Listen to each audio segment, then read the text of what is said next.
Seguimos com o painel 2. Cadeias produtivas sustentáveis, da origem ao consumo, cadeias que geram valor e confiança. Este é o momento de refletir sobre inclusão social, rastreabilidade, competitividade e segurança alimentar. Lembrando que sustentabilidade precisa caminhar junto com a redução de desigualdades e a promoção da justiça racial. Convidamos para este painel a ex-diretora-presidente da Sindicop, representante do Movimento Nacional das Catadoras e dos Catadores de Materiais Recicláveis, e também da Secretaria da Mulher e Juventude da Unicatadores, Aline Souza.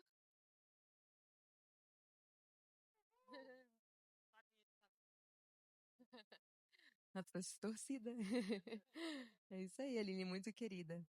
O CEO da ISECO, Kalel Kopp.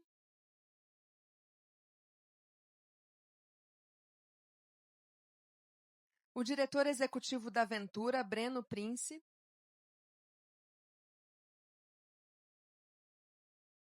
O gerente de projetos e coordenador da Comissão de Assuntos Econômicos do Conselho de Desenvolvimento Econômico-Social Sustentável da Presidência da República, Giancarlo Gama.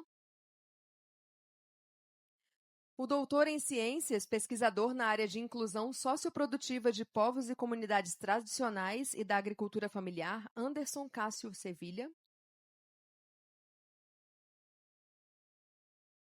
E para mediar este painel, convidamos a diretora do Grupo Arnone, conselheira do Instituto Global ESG e representante do Instituto S Company, Natália Gomes.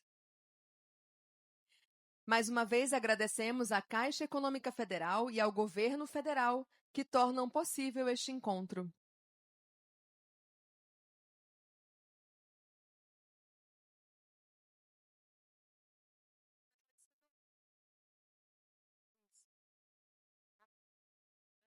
Obrigada a você. Olá, Natália, tudo bem? Como vai?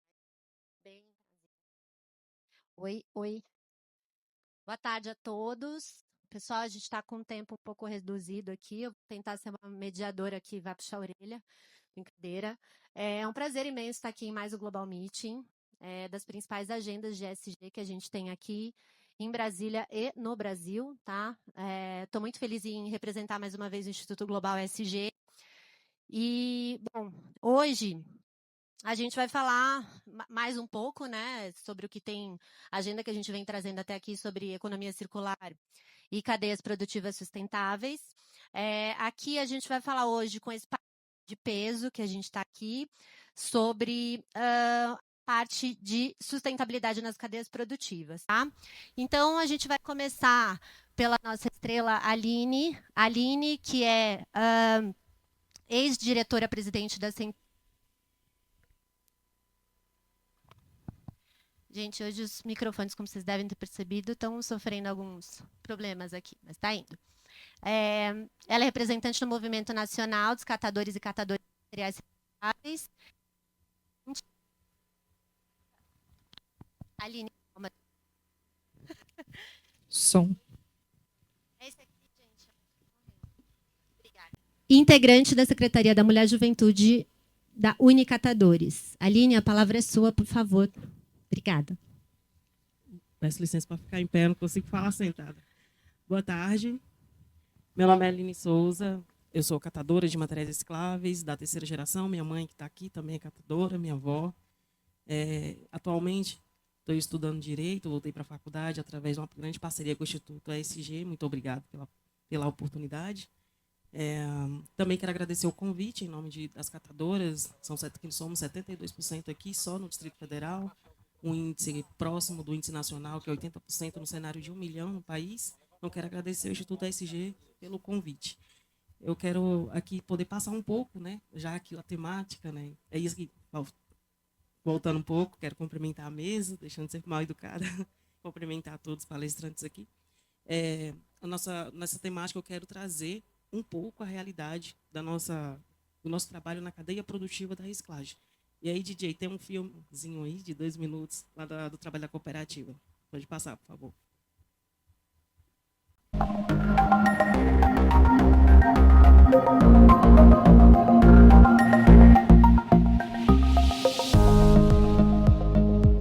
No No dia 2 de dezembro de 2020, inauguramos este incrível complexo da Sentcop. Momento de muita alegria e o início de muito trabalho. Aqui nós aprendemos muito, nos alegramos, batalhamos, choramos, crescemos e conquistamos muitas coisas. Temos orgulho de dizer que durante este ano chegamos na faixa de 11.000 toneladas de material reciclado. E hoje estamos aqui, regados de gratidão, alegres por tantas realizações e cheios de história para contar. O que desejamos? Que venha mais um ano de muito trabalho e de muitos feitos.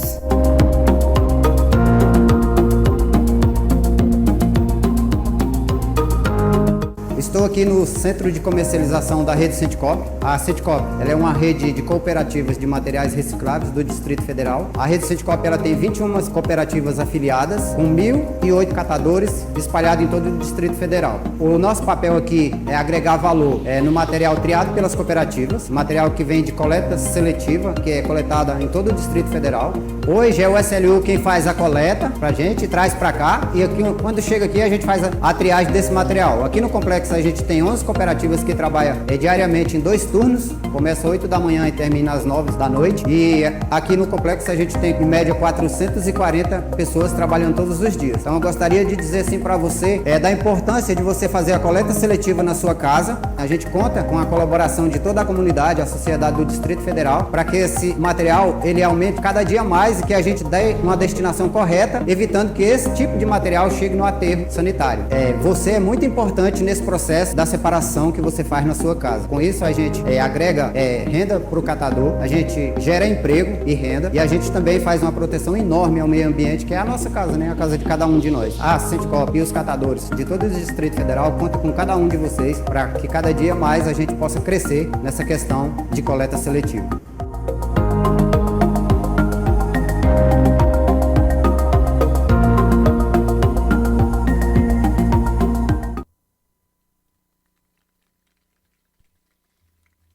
Eu faço parte da Sentcop. A Sentcop ela está a uns 18 quilômetros daqui, na cidade estrutural. Já deixo o convite para quem ainda não visitou uma cooperativa de reciclagem, que visite. É inspirador e te motiva, se não está fazendo dever de casa, lá em casa, que comece a fazer. Então, trazer um pouco, que Brasília tem em torno de 40 cooperativas de catadores, aproximadamente 3.000 pessoas trabalhando de forma direta, reciclando os resíduos provenientes da coleta seletiva da nossa cidade. A gente é uma exceção no Brasil, no que tange a questão da estruturação da gestão de resíduos, né? A gente faz parte do movimento nacional de catadoras e catadores, a gente sabe o quão é o desafio de muitos estados e capitais implementarem uma gestão de resíduo eficiente e inclusiva, como foi feito aqui em Brasília, e o Hollenberg, que me antecedeu, trouxe bem, né, que ele foi o grande ator político que nos reconheceu dentro da cadeia de reciclagem. Então, foi o primeiro governador a contratar a cooperativa de catadores, acreditando e confiando no nosso serviço prestado aqui em 2016, iniciando com 4 cooperativas. Serviço este que alcançou um índice de qualidade de até 90% da qualidade do resíduo coletado, ou seja, houve uma adesão da nossa população, e que hoje a gente tem a satisfação e o orgulho de dizer que quase 23 cidades do Distrito Federal, das 35, têm serviço já contratado com cooperativa de catadores aqui no DF. Hoje nós temos 50 contratos com serviço de limpeza urbana. A gente tem hoje uma infraestrutura para apresentar como modelo, que é visitada todos os dias por vários estados, gente fora do Brasil vem para cá, na cidade estrutural, conhecer o nosso trabalho. Está tudo muito bonito, fechou o lixão, abriu aterro, fez o plano integrado de gestão de resíduos sólidos, contratou cooperativa, estruturou cooperativa, mas a gente ainda tem uma tarefa que precisa ser feita e para ontem, né? E aí não tem como desconectar essa tarefinha que está pendente com a temática de cadeias produtivas e economia circular, que é a questão da educação ambiental. Aquela unidade hoje gera diariamente renda, trabalho e renda para quase 500 catadores por turno. Esses catadores, a grande maioria são mulheres. Essas mulheres, elas precisam se sujeitar a um tipo de resíduo que eu acredito que nenhum de nós que estamos aqui queria receber nas nossas casas ou no nosso ambiente de trabalho. A gente ainda tem um desafio muito grande de conseguir promover o engajamento e a adesão da nossa população no descarte correto dos resíduos, para que esse resíduo, de fato, cumpra o seu caminho da circularidade. e, de fato, a gente consiga alcançar os índices previstos na nossa Política Nacional de Resíduos com relação à logística reversa. E pior que isso, proteger quem está protegendo a nossa sociedade, que são os catadores e as catadoras. Então, a gente consegue aproveitar apenas 43% de todo o resíduo coletado hoje por 3 grandes empresas de logística de resíduos do Distrito Federal. Isso com essas 3 grandes empresas que representam 90% de todo o volume de resíduo entregue hoje nas unidades de reciclagem. Essas cooperativas que estão fazendo coleta seletiva, eles têm um volume referente mais ou menos a 10%, que é o resíduo bom. Ele é muito pequeno o volume dele. Então, a gente precisa trabalhar estrategicamente com ações de engajamento e de campanhas contínuas e em massa nas regiões onde essas empresas atuam. Porque é a maior fração que chega hoje nas cooperativas. A gente só vai conseguir fazer isso dialogando, conversando, incentivando, explicando, né, para que as pessoas possam, de fato, entender que, quando se trata de gestão de resíduos, não é só de obrigação da Aline, dos 3.000 catadores do Distrito Federal, não é só do governo do Distrito Federal, não é só do governo federal, não é só das empresas. Quando se trata de gestão eficiente de resíduo e uma busca por uma cidade sustentável e resiliente, a gente está falando de todos nós juntos nessa, que a responsabilidade é, de fato, compartilhada também com a gente. Então, quero aqui trazer esse desafio, porque Brasília, o fato de ser uma exceção, ainda a gente está longe de conseguir bater no peito e mostrar para quem vem visitar a gente que o nosso resíduo ele é bom. É um resíduo que tem adesão da população, é um resíduo que cuida da saúde das catadoras, dos catadores, que cuida da infraestrutura investida. Foram milhões investidos naquela estrutura que é sucateado todos os anos, porque o resíduo é insalubre. Então, quero aqui deixar meu recado nesse sentido, para a gente aproveitar que isso é algo que vai ser muito discutido na COP, inclusive. Os catadores no Brasil inteiro buscam por dignidade na questão da separação dos resíduos, na adesão, na sua contratação, na valorização. Mas aqui em Brasília a gente tem esse dever de casa, de conseguir fazer a nossa parte, de aderir a esse projeto.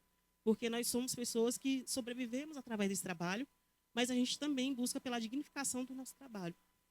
E também dizer que não há circularidade sem o reconhecimento dos catadores e das catadoras. A economia circular ela passa por esse processo do reconhecimento e da atividade de reciclagem, de regeneração. Mas poucos ainda nos incluem e nos reconhecem desse fator, assim como nos programas de logística reversa. A gente está muito longe ainda de ser reconhecido de fato pela recuperação de 50%, 60%, 70% de determinadas embalagens. O reconhecimento econômico ele tem que ser factível diretamente para as mãos de quem, de fato, pega aquela embalagem na lixeira, processa essa embalagem na sua unidade e entrega na indústria, e essa embalagem ela retorna como um novo produto. Então, essa remuneração ela tem que vir, de fato, e justa para esses catadores.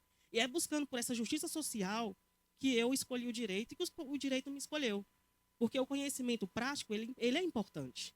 Mas, às vezes, numa mesa de diálogo, de negociação, tem que trazer também, né, o conhecimento acadêmico. E não que falte esse conhecimento acadêmico por diversos parceiros nossos.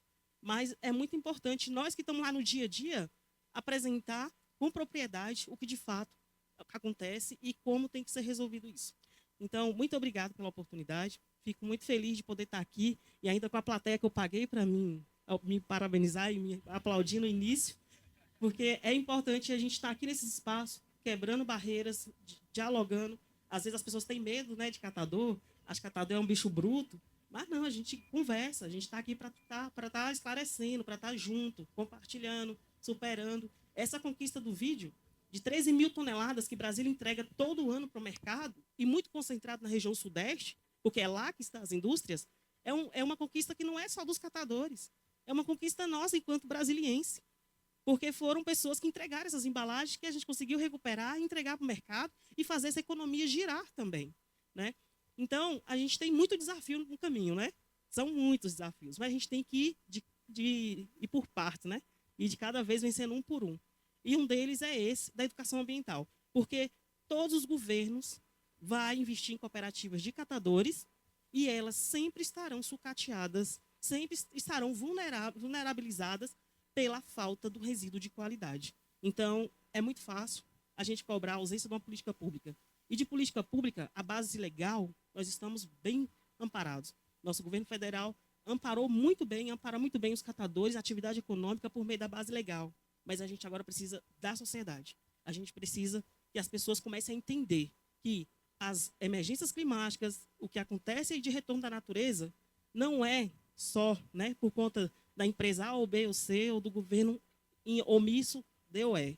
É também pelos nossos atos diários, contínuos. Mudança de hábito, ela se faz necessário e para ontem. Né? A gente é o espelho de quem está crescendo e desenvolvendo o nosso lado, da nossa família, que são nossas crianças. E se a gente não der exemplo para eles, que tipo de pessoas adultas essas crianças vão ser em um mundo que está observando a gente 24 horas um comportamento errado? Então, a gente precisa de pelo menos 4 gerações para a gente conseguir mudar a mudança de hábito em uma pessoa. Mas a gente não tem 4 gerações, mas não tem mais esse tempo. O planeta não tem mais esse tempo. A gente precisa mudar para ontem.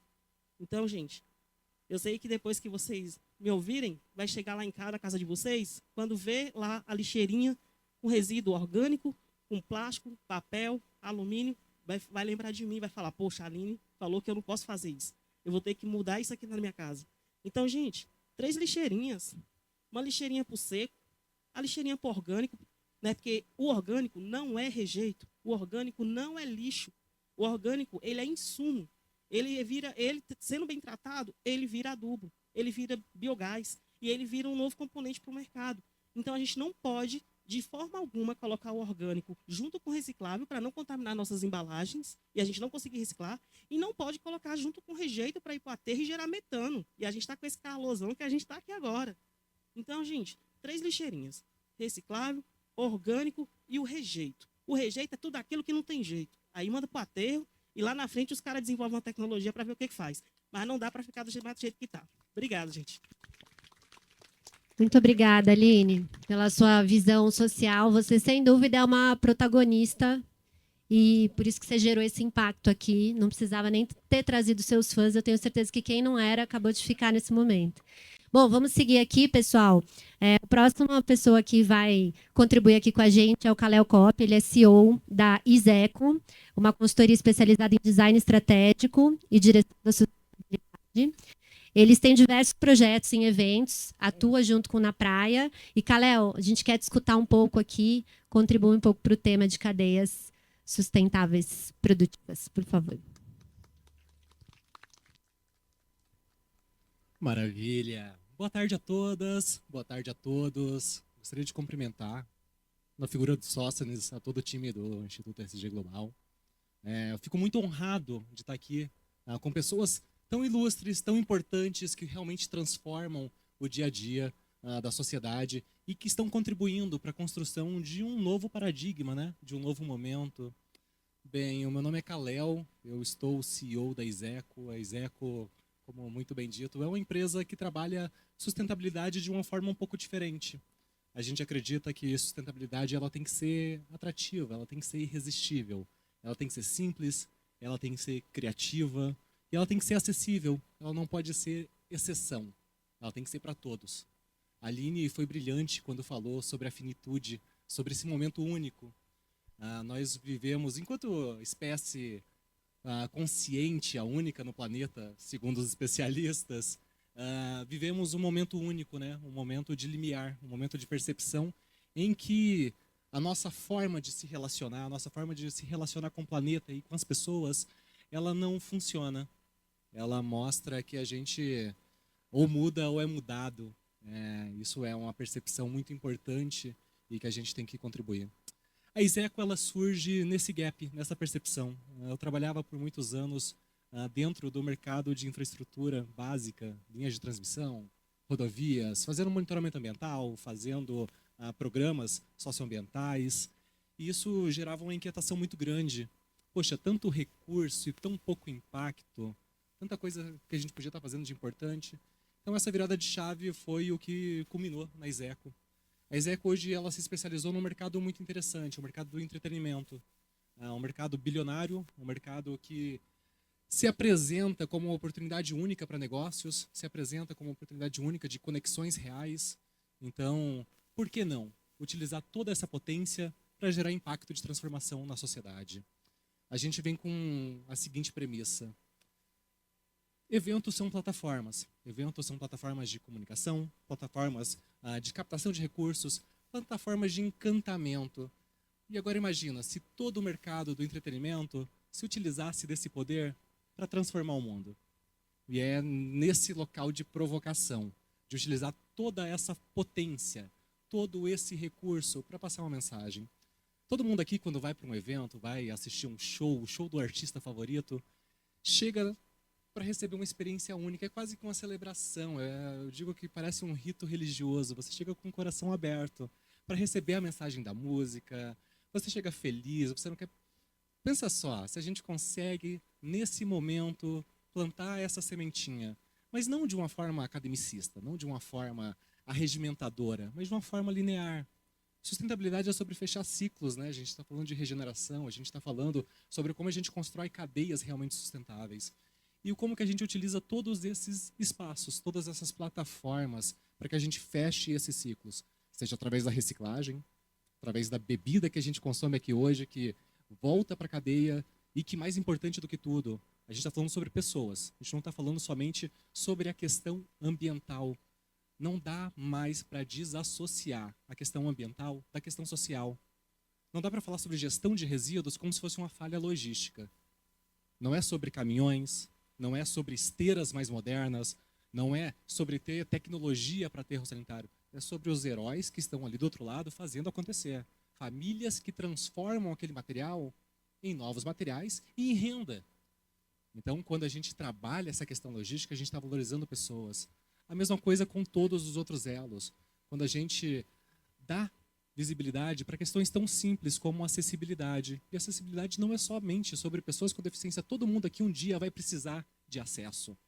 Todo mundo aqui vai ter um problema de locomoção, vai ter uma incapacidade temporária, vai ficar idoso, vai ter um filho.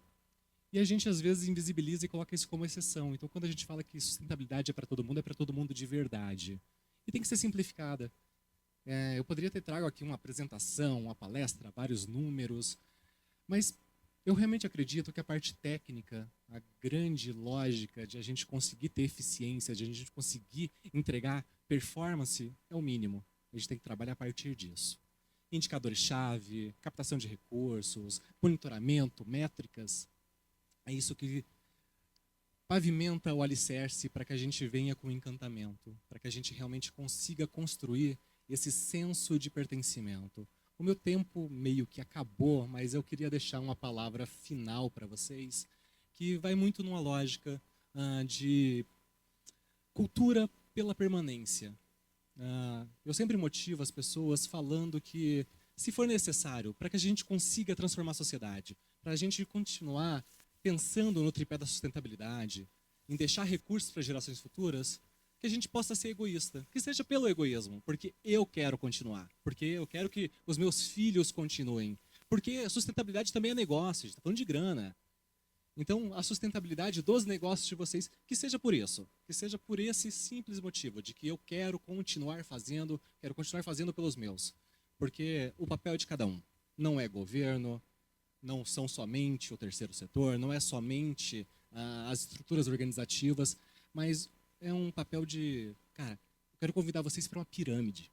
Esquema de Ponzi mesmo. Vamos lá, cada um pega e arregimenta 3 pessoas. Essas 3 pessoas arregimentam mais 3 pessoas. Daqui a pouco a gente transforma o mundo. Poxa, olha tanto de exemplo que a gente teve nos últimos anos de esquemas de pirâmide que deram certo. Vamos fazer um esquema de pirâmide aqui entre nós. Cada um arregimenta 3 pessoas e a gente acabou, resolveu com todos os problemas do mundo. Acabou com a fome, acabou com a problemática dos resíduos, acabou com a problemática do assédio, da falta de acessibilidade. Então, no final das contas, esse potencial individual, eu sei que às vezes a gente entende que, poxa, é tão grande, a problemática é tão grande, mas o convite é, se envolvam, se engajem dentro do local que vocês ocupam. Sejam essa força disruptiva, provocadora. Ocupem os espaços, transformem os espaços. Usem as plataformas que vocês têm. E com toda certeza a gente vai construir uma nova sociedade. Uma sociedade realmente circular, em que regeneração se torne verdade. Obrigado e era isso. Muito obrigada, Kalel. Muito bom. Bom, a gente vai seguir agora com Breno Prince, da Ventauro. Breno é engenheiro de energia com pós-graduação em sustentabilidade corporativa e governança. Vai contribuir aqui com a gente falando um pouco do posicionamento sustentável conectado com tecnologia. Breno, por favor. Bom, primeiramente, boa tarde a todos, a todas. Queria agradecer o convite para poder trazer um pouquinho de uma visão de quem já foi impactado por essa cadeia de valor. Kalel sabe bem do que eu estou falando aqui. É uma grande responsabilidade falar depois desses dois, né, dessas duas aulas que a gente teve aqui. Mas, como eu estava falando um pouco aqui com o meu sócio antes do início, eu estou me sentindo em casa, principalmente pelas palestras anteriores aí, pela forma como eu vejo que todo o meu histórico me fez chegar até aqui, né? E isso é tudo sobre a pauta do que a gente está falando agora, né? Sobre cadeia de valor, sobre como impactar pessoas, sobre como criar a cultura da sustentabilidade de fato. Eu, pela minha formação na engenharia de energia, trabalhei, né, com muitos dos colegas aí da Embrapa, vi aqui lista sobre catalisadores heterogêneos, trabalhei demais com isso, enfiava a mão em caixas de gordura para tirar aquele resíduo dali e transformar 10% daquilo ali em biodiesel. Depois acabei trabalhando um pouquinho também com energia solar, renovável, com energia eólica. E o meu caminho na engenharia de energia acabou encontrando, né, o pessoal do Na Praia. Entrei como um parceiro de negócio e fui impactado pelo mercado deles, entendendo como era necessária essa questão de visibilidade das métricas, né, da gente trazer esses indicadores e como isso muda de fato a mentalidade das pessoas. O que a Aline colocou antes, eu visitei algumas cooperativas ao redor do Brasil e certa vez a dona Rosana, de uma cooperativa lá de São José do Rio Preto, que faz parte também da Scientcop hoje, ela me convidou a fazer um exercício. Ela me convidou a deixar uma semana de resíduo na minha casa, para eu entender o tamanho da geração de resíduos que eu tinha. Eu moro em um apartamento e eu fiz aquilo, no segundo dia eu já não tinha mais espaço de tanto resíduo que a gente gera. E a gente só percebe a quantidade de resíduo que a gente gera se a gente faz esse trabalho. E a partir do momento que a gente faz esse trabalho, a gente começa a pensar nos outros elos da cadeia. Poxa, aqui se eu fizesse uma separação melhor, talvez essa sacola preta aqui, que é rejeito, ela pudesse ser menor. E eu facilitasse o trabalho da Aline e das mulheres que estão lá com ela hoje. Então, isso levanta diversos questionamentos e mostra para a gente como uma cadeia de valor, ela não necessariamente é impactada somente pelo elo mais elevado em nível de recursos. A gente, às vezes, tenta trazer essa responsabilização para o poder público, como a Aline trouxe já. O Brasil tem uma política bem desenvolvida, bem estabelecida. Para grandes empresas, a gente tenta trazer essa responsabilização, mas e nós, e dentro de casa? Como a gente pode fazer isso? Eu fui impactado pela plataforma de eventos, eu fui impactado pela rede de cooperativas, estando ali visualizando isso diretamente, e hoje eu impacto quem está acima de mim. Então, não necessariamente tem que ser uma coisa imposta de cima para baixo, esse esquema vertical, padrão e tradicional que a gente vê no dia a dia, mas a gente consegue impactar também.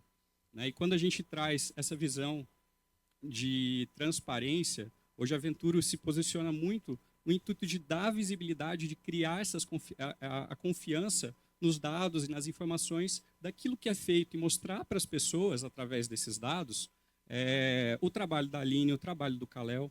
Então, trazer, de fato, a confiança em cima disso. A gente pode fazer alguns paralelos aí de mercado. Até uma aula que eu recebi do nosso amigo Chicão, que foi uma das primeiras pessoas que trouxe essa temática aí para a minha realidade de vida e profissional, dos Carbon Cowboys. Surgiu ali na Eco 92, você me corrige se eu estiver falando alguma besteira aqui, galera, mas o mercado de carbono era algo muito novo, e começou a ser comercializado. Pessoas que se apropriaram disso, trouxeram, estavam vendendo crédito de carbono, quando foram ver, na prática, aquele crédito de carbono estava baseado em cima de uma floresta que não existia no Texas, se não me engano. Então, por que aquilo aconteceu? Por falta de rastreabilidade, por falta de confiança nos dados. Então, como a gente consegue trazer mais confiança? Mostrando esses dados. Então, a gente está com uma parceria muito legal com o Instituto Global SG, no intuito de tornar, inclusive, esses eventos que a gente está realizando aqui cada vez mais transparentes. Então, o que nós desenvolvemos foi uma plataforma né, um dashboard que concentra todo o trabalho do Kalel, todo o trabalho da Aline em dados que vocês podem ver em tempo real, que vocês podem acessar, garantir ali o lastro, ver para onde que está indo. Poxa, os resíduos daqui foram gerados hoje aqui no evento, para onde eles vão? Né? Quanto? Em qual quantidade? Como é que foi? Como foram as nossas taxas de desvio de aterro? A gente consegue melhorar? A gente consegue criar métricas de redução no uso da água? A gente só consegue reduzir se a gente souber o baseline de quanto a gente consome. Né? Se eu consumo X de energia, como é que eu vou reduzir um número que eu não sei? Eu preciso ter visibilidade desses fatores. Então, hoje, o posicionamento em relação à tecnologia é para tornar cada vez mais, eu costumo usar o termo sexy sustainability, né? Deixar a sustentabilidade cada vez mais sexy, como o Kalel trouxe aí, né? Mais acessível, como a gente consegue trazer isso para o dia a dia e criar essa cultura nas pessoas. Né? Então, meu tempo também acho que já está indo, mas já esgotou, na verdade. Já esgotou, Breno. Então, para finalizar, eu acho que somente queria trazer a questão da importância da gente ter essa visão de que a cadeia de valor ela não necessariamente precisa ser algo vertical de cima para baixo, mas sim que a gente pode sim olhar exemplos que vêm ali de baixo para ter essa transformação cultural que é tão necessária. Obrigado, professor. Obrigada, Breno. Vamos seguir aqui com mais um ilustre convidado. Quem vai falar agora é o gerente de políticas climáticas e econômicas na Presidência da República, Giancarlo Gama. Giancarlo é cientista político, formado pela USP, mestre em políticas públicas pela Escola do Governo da Universidade de Oxford, especialista em sistemas de transporte público e sustentabilidade urbana. Giancarlo, por favor, a palavra é sua. Muito obrigado. Muito boa tarde a todas as pessoas aqui presentes. Quero saudar os painelistas pela aula brilhante em nome da Aline. É sempre uma aula te ouvir, Aline. Enfim, muito honrado em estar aqui. Estou acompanhado da minha companheira Cris, coordenadora da Comissão de Meio Ambiente lá do Conselhão, e eu estou coordenando a Comissão de Assuntos Econômicos e Desenvolvimento Sustentável, também lá no Conselhão. Para quem não conhece, o Conselhão, Conselho de Desenvolvimento Econômico e Social Sustentável, esse nome grande, é um conselho de assessoramento direto à Presidência da República. Então, hoje o Conselhão ele é composto por cerca de 286 pessoas que assessoram e orientam políticas dentro da presidência nos mais variados tópicos. E eu e a Cris aí estamos muito encarregados de discutir as pautas de mudanças climáticas dentro desse conselhão. Então, falo aqui hoje em nome do secretário Olavo, que é o secretário executivo do Conselho de Desenvolvimento Econômico e Social Sustentável, e da Raimunda, que é a secretária adjunta. Eu acho que a gente já passou com muita qualidade, de forma específica, sobre a ideia do painel, mas eu queria aqui talvez dar um zoom out, dar um passo atrás. Talvez é a contribuição que eu posso fazer para ligar os pontos aqui da nossa conversa. A crise climática, e de uma forma muito triste, a nossa sociedade não está reconhecendo a urgência que a crise climática impõe à nossa sociedade. Ela não é um problema que vai acontecer. A crise climática ela já é uma crise que está acontecendo. Nesse momento em que estamos conversando, existem pessoas morrendo por efeitos das mudanças climáticas. Nesse momento que nós estamos conversando, tem pessoas perdendo suas casas, tem pessoas perdendo seus entes queridos, tem pessoas sem água de qualidade para beber, tem pessoa em que a condição básica de vida dela não está sendo concretizada, potencializada não só pelas desigualdades sociais, mas também pelos efeitos das mudanças climáticas. Por que é importante a gente falar disso, dessa urgência? No ano de COP, em que o Brasil vai sediar a COP, e o Brasil se posiciona de uma forma protagonista, de liderar a discussão global sobre o combate às mudanças climáticas, e também liderar a perspectiva da urgência, do lugar de urgência que nós precisamos colocar a luta pelo combate às mudanças climáticas. E aí toda essa dinâmica, essa discussão da economia circular cruza diretamente isso. Mas por que eu estou falando isso? Porque, embora a crise climática esteja impactando todos nós, e vai impactar cada vez mais todos nós, ela não impacta da mesma forma todos nós. Ao mesmo tempo que ela também não é causada da mesma forma por todos nós. Então, tem um dado que eu sempre menciono, dentro da perspectiva de justiça climática, que eu acho que é uma perspectiva urgente, que nós precisamos debater dentro da discussão de combate às mudanças climáticas, é que os 10% mais ricos, eles emitem quase metade das emissões globais que causam os efeitos das mudanças climáticas. Enquanto os 10% mais pobres, eles emitem nem 1%. Então, dentro da nossa sociedade, a dinâmica da injustiça climática, na dinâmica da injustiça climática, a gente percebe que nem todas as pessoas contribuem para as mudanças climáticas da mesma forma. Então, a gente está falando aqui de gestão de resíduos, por exemplo. Os padrões de consumo dos 10% mais ricos no mundo e no Brasil são muito diferentes dos padrões de consumo dos 10% mais pobres, em termos de utilização dos recursos naturais, em termos de produção de resíduos, em termos de triagem, em termos de tudo isso. Por que é importante a gente reconhecer isso? Para que a gente olhe para o nosso papel de uma perspectiva individual, de qual é a relevância que nós, enquanto indivíduos, temos para o combate às mudanças climáticas, mas entender que o nosso papel ele está inserido numa perspectiva coletiva, de que lugar social nós ocupamos e que responsabilidade nós ocupamos no combate às mudanças climáticas. Eu acho que isso é fundamental quando a gente está discutindo, essa nova economia que nós estamos nos propondo a ser enquanto país e enquanto mundo, uma economia que repense a dinâmica de que forma que a gente se relaciona com o meio ambiente, com as pessoas, seja o setor privado, seja o governo. Então, essa é a primeira reflexão dentro da discussão de justiça climática que eu acho que é importante que a gente tenha em consideração. E aí eu queria trazer um pouco do trabalho do Conselhão, que tem discutido um pouco mais, então, não só as cadeias, né, restaurativas e toda a dinâmica que envolve o ESG, mas também os investimentos verdes, que é o painel que vai nos preceder aqui, que é o painel em seguida, né? Então, um dos projetos principais que a gente está discutindo dentro do Conselho de Desenvolvimento Econômico é o portfólio de investimentos verdes, né? Então, esse portfólio, junto com a ANIB,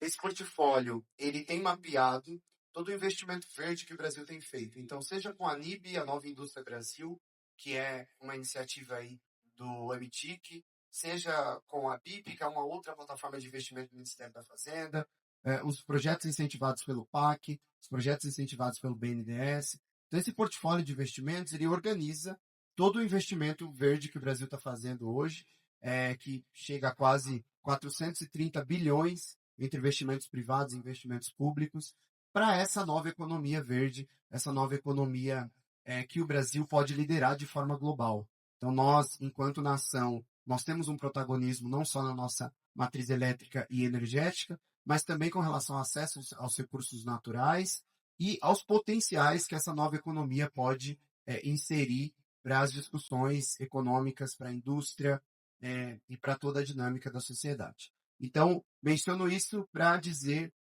que dentro do Conselho a gente está fazendo esse mapeamento desse portfólio de investimentos em parceria com a Open Society, a CEPOL, que é a agência da ONU para a América Latina, mas tudo isso dentro de uma perspectiva, e aí conectando com a primeira parte da minha fala e aqui encerro, com a justiça social.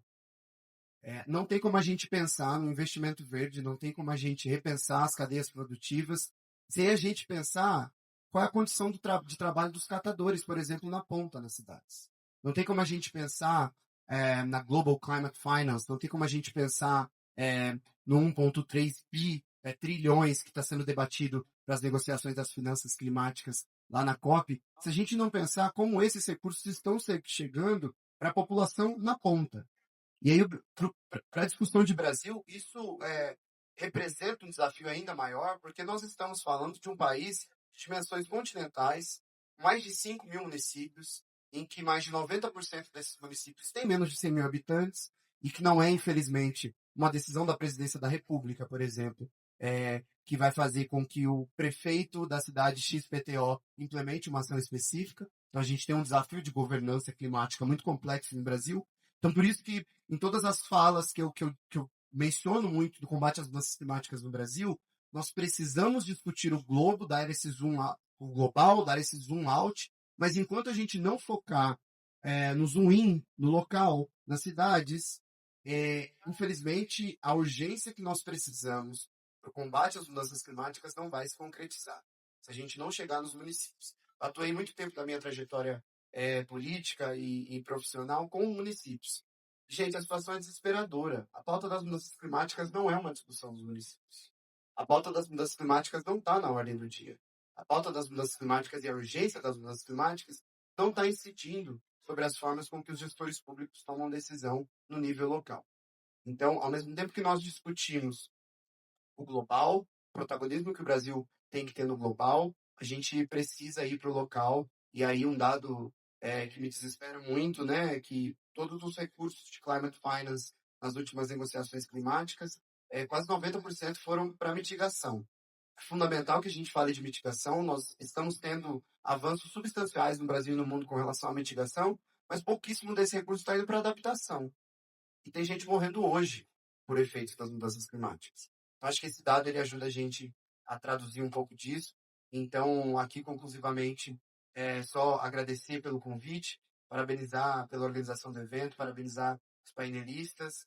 E digo isso puxando um pouco, conectando um pouco aqui com a fala da nossa colega Aline, que a gente coloque a atuação dos catadores, das pessoas que estão na ponta lidando com as mudanças climáticas, como destaque nas conversas que a gente está fazendo, mas que a gente leve a sério o trabalho dessas pessoas, que a gente invista recursos, que a gente invista o nosso potencial e não só destaque essas pessoas, mas que a gente pense na dinâmica das condições de trabalho dessas pessoas e de como do seu papel fundamental para o combate às mudanças climáticas.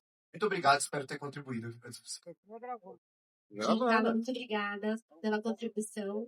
Muito importante escutar. Para finalizar agora, está conosco o pesquisador da Embrapa, Dr. Anderson Castro Sevilla, doutor em Ciências, que se dedica à inclusão socioprodutiva de povos e comunidades tradicionais e agricultura familiar. Com você, Dr. Anderson, por favor.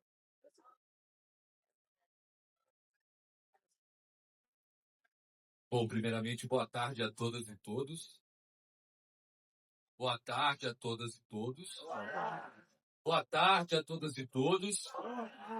Que é assim que a gente faz lá, né? Quando a gente reúne o pessoal, a primeira coisa é acordar um pouco. Né? Então, primeiramente, gostaria de agradecer o convite, né, por estar aqui com vocês. Aline, lá em casa a gente dá um duro danado para poder separar esse material, e é difícil, eu entendo como é que é isso, mas a gente chega lá. A Simone ela trouxe aqui uma série de trabalhos, né, que a gente já vem fazendo dentro da Embrapa, dentro dessa temática, né? Eu, particularmente, gostaria de trazer para vocês, né, a experiência que a gente tem dentro de um projeto, né, o Bem Diverso, e agora o Bem Diverso que sustenta e inova. Né? Na verdade, é um projeto que ele já veio, né, com nomeação, né, da ONU, ele foi congratulado pela ONU como exemplo de boas práticas, né, para se atingir os objetivos do desenvolvimento sustentável, que podem ser replicadas não só no Brasil, como no mundo todo, e também reconhecido pela União Europeia. A União Europeia ela apoia mais de 80 projetos pelo mundo todo, em mais de 65 países diferentes. Né? E eles, o ano passado, eles elencaram 12 histórias de mudanças no mundo, né? Importantes para a gente poder, né, atingir esses objetivos do desenvolvimento sustentável, questão de mudanças climáticas e essas mudanças de cenários, né, envolvendo toda a temática que aqui também está presente. Né? E um deles fala exatamente desse projeto que a gente vem, né, que foi apresentado lá dentro dessa história. Esse projeto, basicamente, né, e a gente vem trabalhando dentro da Embrapa desde 2016, né, dentro dessa temática, né, ela está voltada principalmente para essa questão da promoção da conservação da biodiversidade pelo seu uso sustentável, né, e de produção de serviços ambientais e ecossistêmicos, né, pela produção do seu uso. Né. Ele vem sendo desenvolvido em 3 biomas, Cerrado, Caatinga, Amazônia. Hoje a União Europeia apoiando principalmente as ações dentro da Amazônia, na Ilha do Marajó. Né?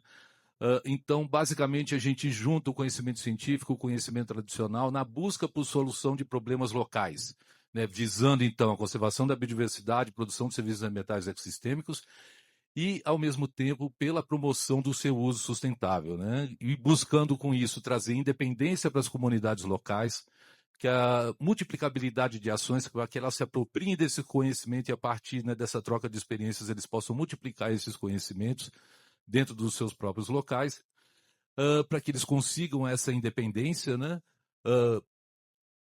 com a gente ou apesar da gente, né, aí depende do ponto de vista, né, mas é importante a gente salientar isso. E a sua inserção também em circuitos socioeconômicos, né? Então, na verdade, e aí a gente traz, né, nessa questão do avanço, né, do conhecimento, da gente sempre trabalhar na fronteira do avanço do conhecimento.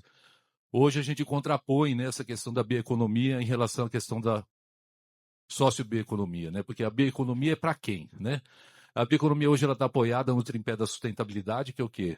A sustentabilidade econômica, social e ambiental, né? Isso tem gerado, né, fontes, né, para se combater a pobreza, né, combater a miséria, né? Tem políticas públicas desenhadas né, dentro desses princípios, mas que no campo, lá nas comunidades, né, o que a gente percebe é que, de fato, né, a bioeconomia ela tem atuado, né, olhando para as nossas populações como fonte de insumos, né, que são os serviços ambientais, né, que é a sustentabilidade ambiental, e fonte de insumos e de mão de obra barata, que é a sustentabilidade social, para você atingir, né, a tal sustentabilidade econômica de quem? De quem é externo àquelas localidades. Porque esses recursos eles não chegam e não ficam, né, não fixam dentro dos territórios. E essa bioeconomia também nos tem levado, e aqui eu coloco a carapuça, né, sumo a carapuça dessas comunidades, nos tem levado a essa especialização na produção, né, de determinados produtos dentro de cadeias de valores, né, cadeias produtivas de valores. Em contraposição, quando a gente olha para a sociobioeconomia, o que a gente vem buscando é o quê? A promoção da riqueza. E aí, a gente não está falando mais de tripé de sustentabilidade, mas a gente está falando de dimensões de sustentabilidade. Econômica, social, ambiental, cultural e política organizativa, né? Que é da parte da própria organização, né? E toda essa riqueza que existe. Então, de promover essa riqueza que existe dentro desses locais para que a gente consiga trabalhar isso. Então, quando a gente olha para essas populações dentro de um processo, a gente não está falando mais de cadeias, né? Que nos cercam e nos colocam dentro de uma cadeia. Quando a gente olha para cadeia semanticamente, a gente pensa na prisão, né? Mas de sistemas, né, de sistemas de valores, de sistemas produtivos de valores e que esses sistemas eles sejam integrados, onde a gente pode conciliar todas essas histórias. Então, esse é o arcabouço, e quando a gente olha para essas populações, para povos e comunidades tradicionais da agricultura familiar, o que a gente vê de fato é que eles não vivem de atividade única, mas de um conjunto de atividades que vai da agricultura ao extrativismo, e para isso eles precisam entender de conservação, manejo, restauração. Eles precisam entender de processamento de produtos, eles precisam entender de comercialização de produtos. E eles têm que entender de acesso a políticas públicas e crédito. Como isso? A gente não tem base de formação dentro dos nossos próprios territórios. E os extensionistas e pesquisadores que estão ali também não foram formados para isso. Então, com base nisso é que a gente estruturou, né, essa história toda de trabalhar principalmente esses eixos, né, mas acrescentando a esses eixos. Então, a gente quer conservação, manejo e restauração para que a gente tenha um produto que venha com valor de qualidade ambiental, social, cultural, identitária agregada a esse produto, que ele pode ser comercializado diretamente ou que ele entre, né, para uma unidade de processamento de produtos onde a gente venha agregar valor de qualidade ambiental, nutricional e qualidade sanitária, para que esse produto ele possa ser comercializado e a gente pensando nos mercados institucionais, nos mercados, nos mercados privados, né, mas principalmente nos mercados solidários, que são a base de comercialização. Então, mais do que competitividade, a gente precisa trabalhar cooperação dentro desses processos, né? Esse mundo de tubarão, para a gente, para as nossas populações, é complicado a gente falar disso, né? De competitividade. E, por fim, políticas públicas e crédito. Então, mais do que acessar políticas públicas, mais do que fornecer subsídios, né, para formulação, reformulação de políticas públicas, é fazer com que essas políticas públicas cheguem ao conhecimento dessas populações e, a partir disso, a gente fazer com que essas populações consigam acessar as políticas públicas. E uma delas é de crédito, que a gente deve falar, né, no próximo painel, A gente desenvolveu um trabalho bem legal e hoje vem sendo adotado pelo BASA inicialmente, Caixa Econômica Federal agora, Banco do Brasil também.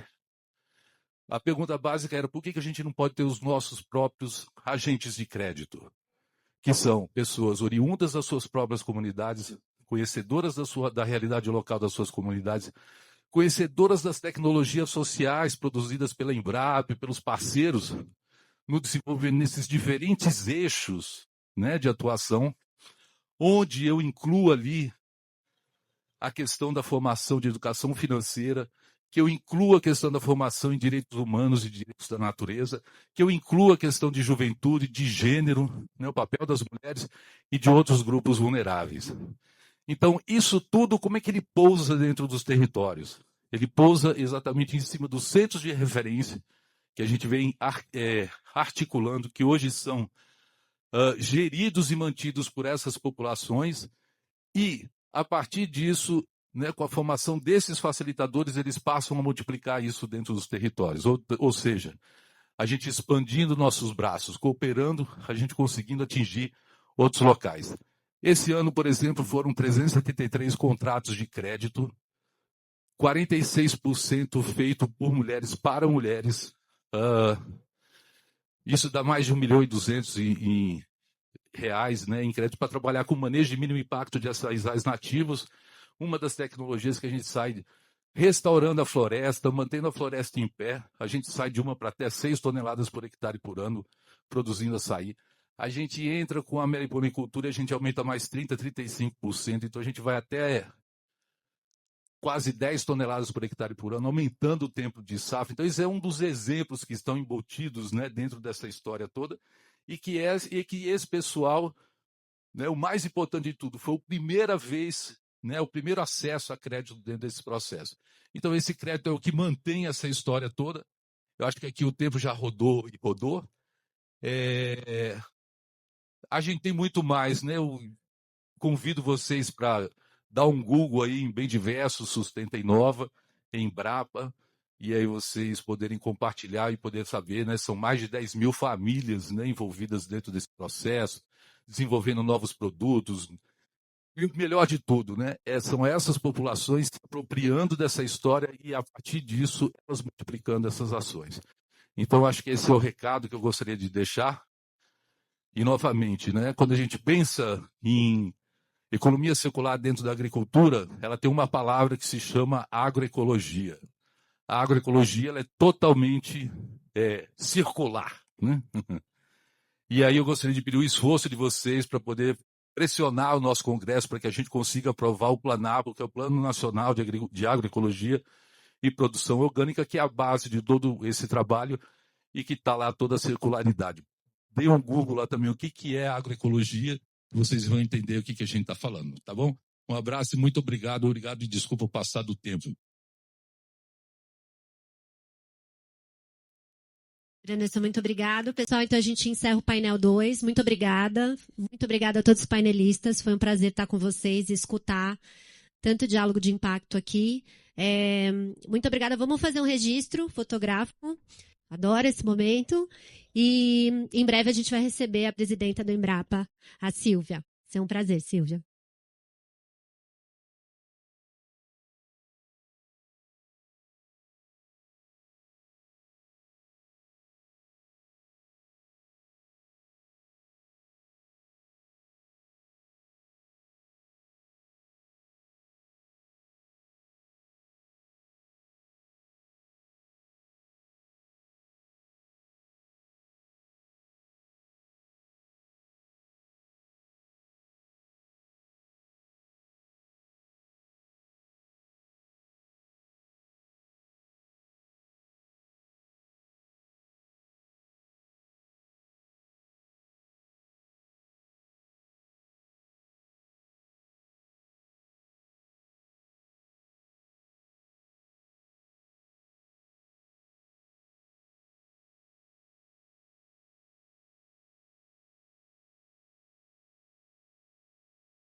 Agradecemos a participação de todos. Registramos a presença do sócio do Grupo R2 e diretor de sustentabilidade do Complexo Na Praia, Eduardo Azambuja.